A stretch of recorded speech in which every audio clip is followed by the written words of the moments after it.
Hi guys, how's it going? Ivano here with a little PvP commentary. And today I wanted to go over a war zone that we played the other day. So we're going to talk about positioning, we're going to talk about using your defensive cooldowns, target selection and such, and look at some clips with examples. So we're going to look at the first clip, and I think if I remember this correctly, in a second this assassin is going to open on us. We have no more cooldowns, our shield is on cooldown and Kolto is already on cooldown as well.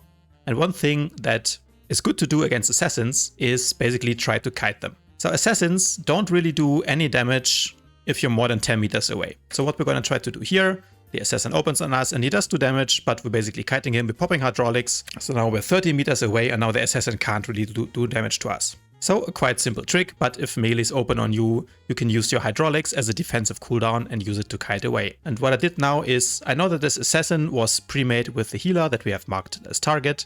So what I do is I try to kite them around the box so that the assassin will follow me, and thereby his healer is now in a bad situation because, well, if the assassin follows me here behind the box, he cannot heal him.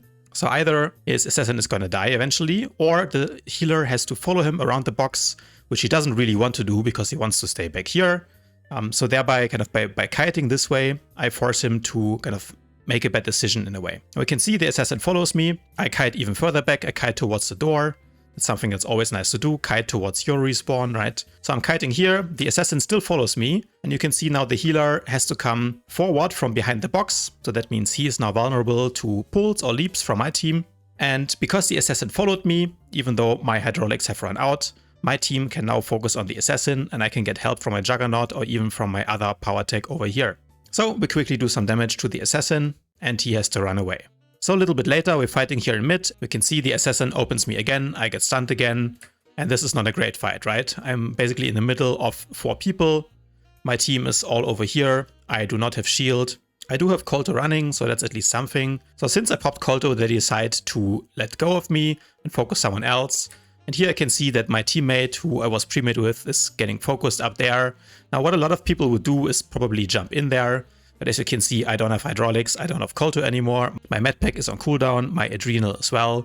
So if I jump in here, I will most likely die. So sometimes you have to make a decision not to help your teammates. To be honest, my teammate is out of position. He shouldn't be there either. He should be somewhere down here, fighting this guy together with me. So basically the takeaway here is, if you don't have cooldowns, then when you are in a losing fight such as this and the enemy has more damage, don't jump in to save your teammates, save yourself and live to fight another day. Again, we can see here, Tiba actually just face walked out, so we can now see clearly this is a losing fight, right? So it's a 6v5, plus my healer already used face walk and 2 of my DPS are pretty low. So in this situation, pretty much as soon as they manage to kill my juggernaut, I decide I need to get out of here. And at this point, Tiba is calling, I face walked out, we need to kite, we cannot win this fight, but I'm already doing it.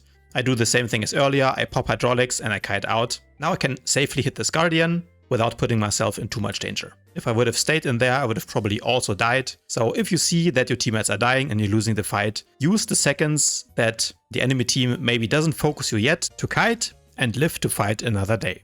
Okay, and the final clip. So again, our teammates are dying. The enemy team had 2 healers, so they have a bit of an advantage. We get stunned here, bursted, and surely we're dead, but no, we are not dead. We pop our energy shield and combine it with power yield.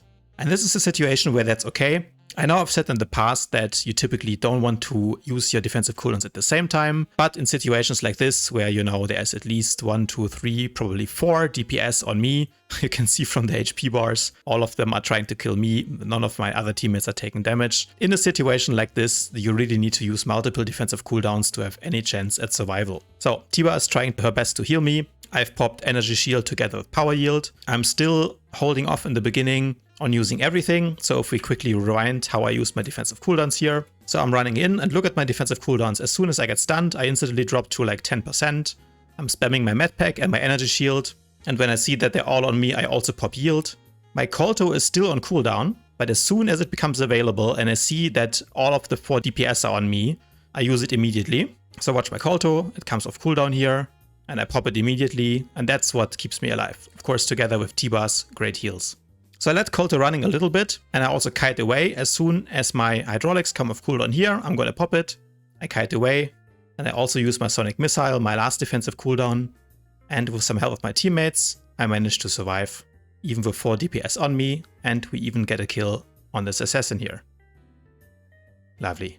So those are some examples of things you can do, and even if the enemy team won this war zone and we took 7 million damage, we managed to only die 3 times and we got top DPS, which of course is also always nice. So that's all I had for today, guys. One more thing, I am about to go on a vacation for 1 week, so in case there is no more YouTube videos, now you know why. Of course, once I'm back, I'm gonna resume the uploads. And in the meantime, if you want to see even more Star Wars The Old Republic PvP videos, you can consider joining my channel. I have a couple of member exclusive videos up there. So if you want to see even more gameplay, you should consider checking that out. That's it for today, guys.